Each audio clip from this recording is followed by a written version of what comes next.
Fala galera vascaína e aí, torcida aqui da Show, tudo jóia? Eu sou o Jura do canal do Jura Vascaíno, falando direto de Natal, Rio Grande do Norte. Inscreva-se no canal Jura Vascaíno, se inscreva no canal, né?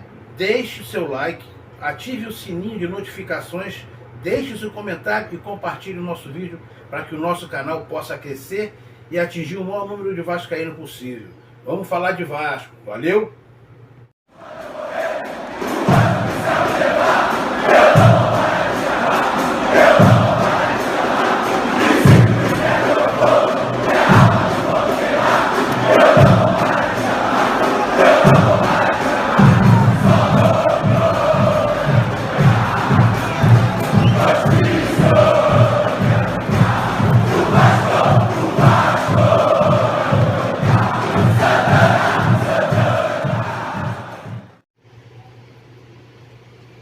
E aí, torcida aqui da Show, tudo jóia?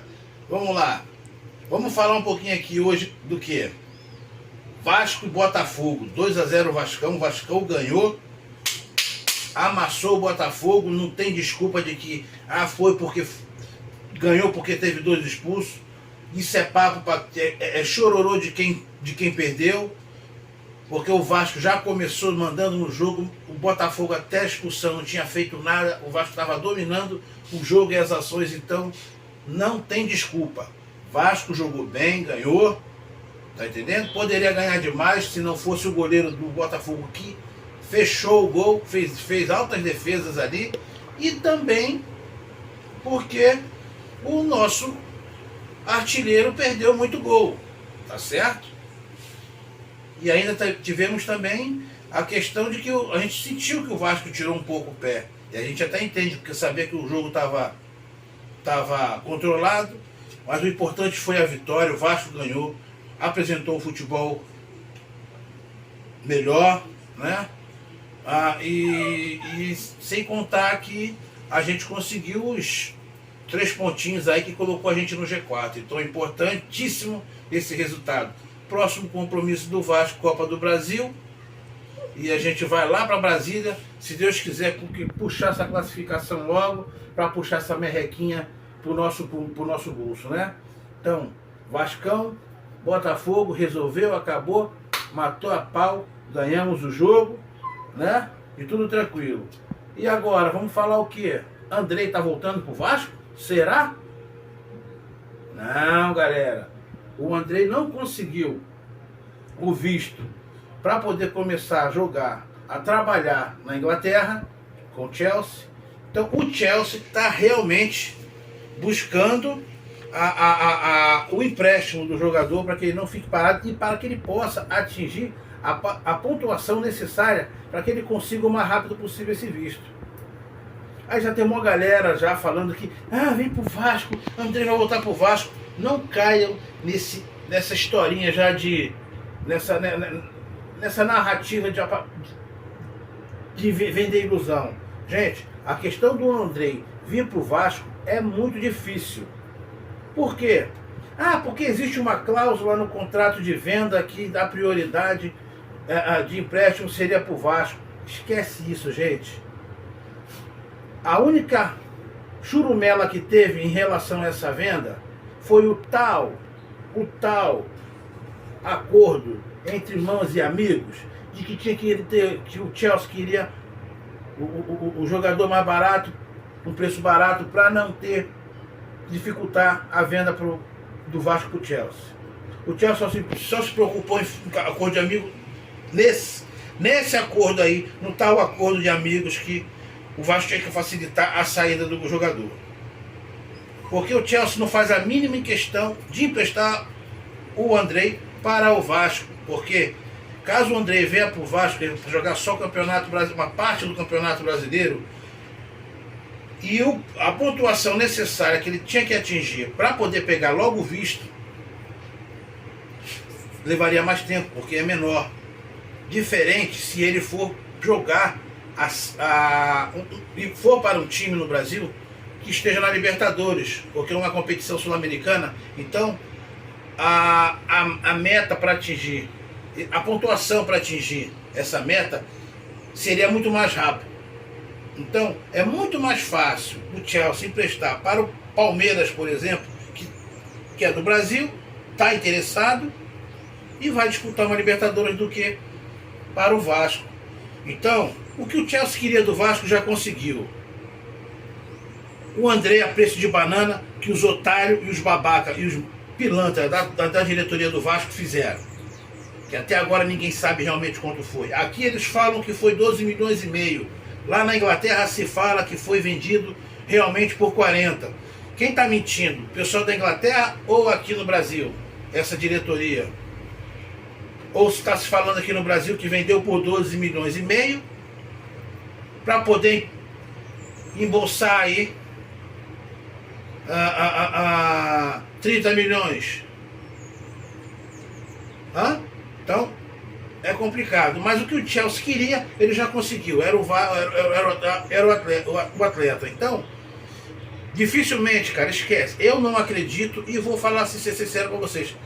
Dificilmente pode ser que aconteça de dar uma doideira na cabeça do pessoal do Chelsea e prestar para o Vasco. Mas eu acho muito difícil, porque o Chelsea quer, o quanto mais rápido o André alcançar a pontuação necessária para que ele possa adquirir o visto, eles vão correr atrás. E não é vindo para o Vasco que isso vai acontecer. Então, a história do André é essa. Lelê, vocês acreditam que até agora o Lelê só não foi anunciado pelo Vasco justamente por causa que o time, a empresa milionária, que tem mais de 9 bi, como diz esses repórterzinhos Nutella aí, falsos vascaínos, que essa empresa tem um fundo de mais de 9 bi, tem tanto dinheiro que os caras estão tentando ainda, com o Itaboraí, a parcelar de 4 a 5 vezes 500 mil reais. É, meu amigo, é uma vergonha. O time não conseguiu anunciar a contratação de um atacante que está querendo pegar, porque o Itaboraí aceitou até 2 parcelas, os 500 mil. E o Vasco está tentando, está chorando, está mendigando para que possa parcelar em mais vezes. Não acredita numa coisa dessa? Então, o Lelê ainda não foi anunciado e nem fechou com o Vasco por causa disso. Até chegar um outro clube, chegar e falar, olha, eu pago os 500, é muito barato, eu pago os 500 no pau e levo o Vasco, e acaba o Vasco ficando sem, como foi o caso do Urso. Não, gente. Essa é a questão do Lelê. Aqui no canal, eu não vou inventar mentira, nem vender ilusão falando sobre o jogador que pode chegar. Aqui eu vou falar jogador que está fechando e o porquê ainda não fechou. Tá? Agora, se você quer escutar ilusão, vai para outros canais aí. Tem um monte de canal vendendo ilusão para vocês aí. Aqui a gente está falando da verdade. Falei também esses dias, denunciando aqui.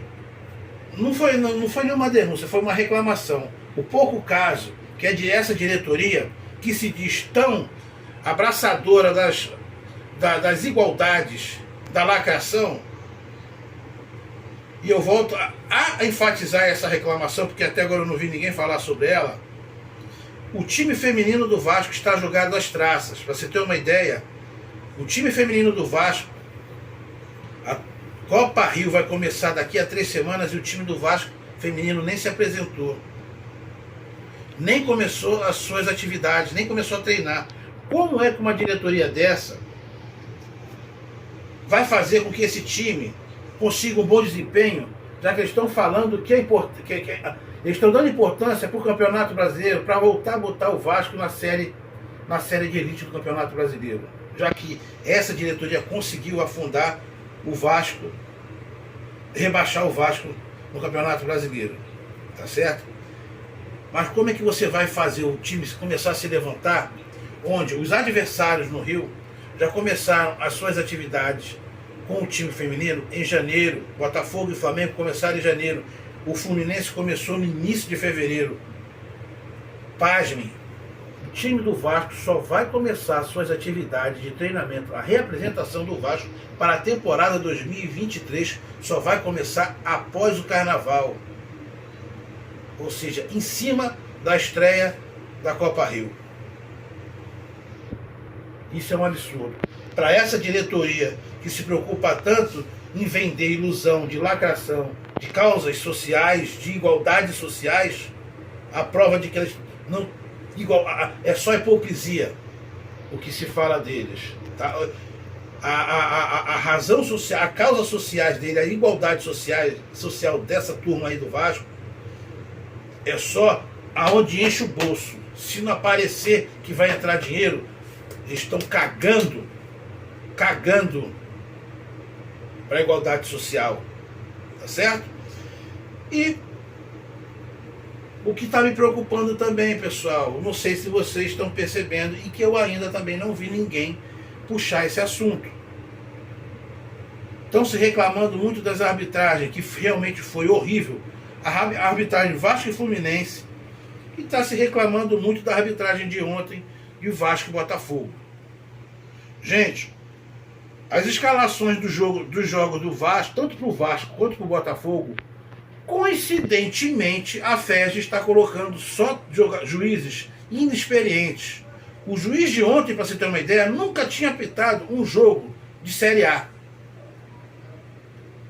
E em todos os jogos, praticamente todos os jogos do Vasco e do Botafogo, só está caindo juiz desse naipe. É coincidência? Ou retaliação da FERJ porque Vasco e Botafogo não se sujeitaram a abaixar a cabeça para a FERJ e para o Flamengo e não assinaram o contrato de transmissão dos jogos? Fiquem de olho, prestem atenção nisso aí, galera. Isso aí, a diretoria do Vasco tinha que começar. Essa diretoria que não tem representatividade nenhuma, era para começar a pegar no pé disso aí. Tá certo? Porque eu estou vendo cheiro de retaliação da FERJ para o Vasco e para o Botafogo em relação por eles não terem aceitado a se submeter à humilhação de ganhar, a assinar aquele contrato onde botando o Flamengo como o maior recebedor de valores em relação à transmissão dos jogos do Campeonato Carioca. O Vasco e o Botafogo foram certos, foram firmes e não aceitaram a se submeter a ganhar menos. E com isso, a FERJ, tá, para mim, ela está sim retalhando Vasco e Botafogo na escalação dos árbitros. Então, pessoal, a gente precisa começar a botar pressão nessa diretoria para ver também se ela começa a questionar essa questão desses árbitros que estão apitando os jogos do Vasco. Porque está muito estranho, só árbitros inexperientes. Tá certo? Tudo bem que ontem contra o Botafogo, o árbitro não foi ruim. Não foi ruim. Mas é um árbitro inexperiente. Tivemos sorte ontem em alguns lances ali, sim. Tá? Aquele imbecil daquele Galarza, se aquele jogo de ontem, a atitude que ele cometeu de se meter numa confusão que não era numa entrada que não tinha sido nem nele, se esse jogo ontem fosse contra os Mulambos, pode ter certeza que o juiz tinha expulsado o Galarza. Tá certo? Então a gente tem que ficar muito atento a essa questão da arbitragem. Tá certo, galera? E agora é caminhar, torcer aí para que o Vasco possa seguir no rumo das vitórias. E vamos continuar aqui todo dia botando vídeo para estar dando informações e comentando o que a gente vem sabendo, o que está acontecendo no Vasco, tá certo? Mais uma vez, não esqueçam de se inscrever no canal do Jura Vascaíno, deixar o seu like, compartilhar o nosso vídeo, deixar o seu comentário e ativar o sininho de notificação. Valeu? Fiquem com Deus, um abraço do Jura Vascaíno e até a próxima, galera.